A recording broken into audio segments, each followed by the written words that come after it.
ആർക്കും വിന്റർ ലാമ്പുകളെ ഇഷ്ടമല്ല. ഒരു വിന്റർ ലാമ്പ് മറ്റൊന്നിനു വേണ്ടി വാദിക്കും. അതാണ് അവരുടെ വർഗസ്നേഹം. നീ എന്താ പറഞ്ഞത്?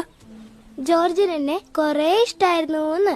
അതല്ല, അതിനു മുൻപ് റെബേക്കയ്ക്ക് ജോർജിന്റെ അതേ മണമാണെന്ന് നീ പറഞ്ഞില്ലേ? ഈ കാര്യം മുമ്പ് ഒരാൾ പറഞ്ഞിട്ടുണ്ട്. ഇതിനെപ്പറ്റി അറിയാത്ത ഒരാൾ. ആരാ അത്? നീ തന്നെ. ഞാനോ എന്നുവെച്ചാ എന്താ ഉദ്ദേശിച്ച ലില്ലി? ക്ലൗഡാ കൊന്നത്. അല്ല, പക്ഷെ നമുക്കറിയാത്ത ഒരു സീക്രട്ട് ഇവൾക്കറിയാം. ശരിയല്ലേ ക്ലൗഡ്? എന്താ പറയുന്നത്? ഇന്നലെ രാത്രി നീ പറഞ്ഞു റെബേക്കയ്ക്ക് ജോർജിന്റെ അതേ മണമാണെന്ന്. പക്ഷെ നീ ഒരുപാട് ദൂരെയായിരുന്നു. അത്ര ദൂരെ എന്തായാലും നിനക്ക് മണം പിടിക്കാൻ കഴിയില്ല. അതായത് റെബേക്ക അപ്പോ ഇതിനു മുമ്പ് ഇവിടെ വന്നിട്ടുണ്ട്. പക്ഷെ അത് നല്ല ഭംഗിയുള്ള സാധനമാ. ഏത് സാധനത്തിന്റെ കാര്യം പറയുന്നേ?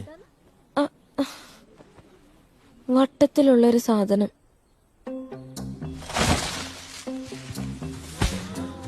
ഇത് കണ്ടോ? നല്ല ഭംഗിയില്ലേ കാണാൻ. പിന്നെ ഇതിന് ഒരറ്റവും ഇല്ല. ഞാൻ കൊറേ നേരം ഇതിനെ നോക്കി ഇങ്ങനെ